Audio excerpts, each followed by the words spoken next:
विशिष्ट कवि पद्मभूषण रमाकांत रथंक आज हेब शेषकृत्य।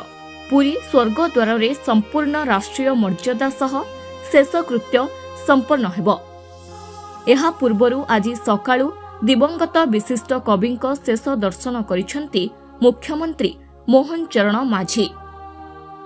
खारबेल नगर स्थित तांको बासभवन रे शेष दर्शन करिबा सह श्रद्धांजलि जणाइछंती मुख्यमंत्री। सेहिपरि उपमुख्यमंत्री प्रभाती परिडा और मंत्री सूर्यवंशी सूरज पहुंची शेष दर्शन करिछंती। एथिसह राजनीति और सारस्वत जगतर बहु मान्यगण्य व्यक्ति भुवनेश्वर बासभवन रे पहुंची रमाकांत रथंक अंतिम दर्शन करिछंती। विशिष्ट कवि रमाकांत रथंक पुओ पिनाकी रथ मध्य आसी पहुंचिछंती। परे परे पुरी स्वर्गद्वार अभिमुखे बाहरिछि दिवंगत विशिष्ट कवि पद्मभूषण रमाकांत रथंक अंतिम यात्रा। कवि रमाकांत रथ जड़े आधुनिक ओडिया कवितार सर्वोच्च कवि थिले। केंद्र साहित्य अकादमी मध्य पूर्वतन सभापति हिसाब रे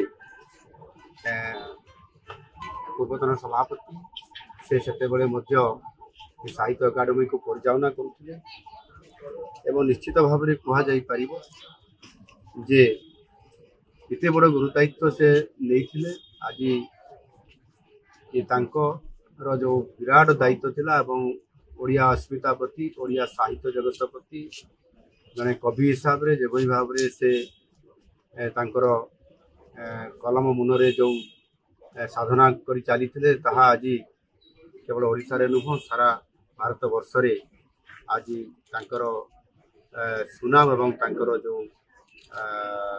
साहित्यर संभार जो सृष्टि करथिले ताहा निश्चित भाव रे यह रुधिमंत होकरी सबदिन पई रहिबो।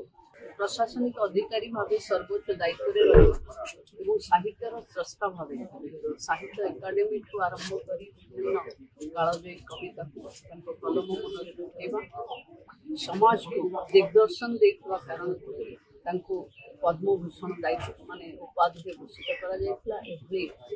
जड़े आमयिक व्यक्तित्व जे आम समस्त इन्स्पिरेसन रखु आज आम ओडिशावासी शोकाकुल राष्ट्रीय मर्यादा अंत्येष्टिक्रिया समाप्त हम। प्रभु जगन्नाथ अमर आत्मा सद्गति दियंतु।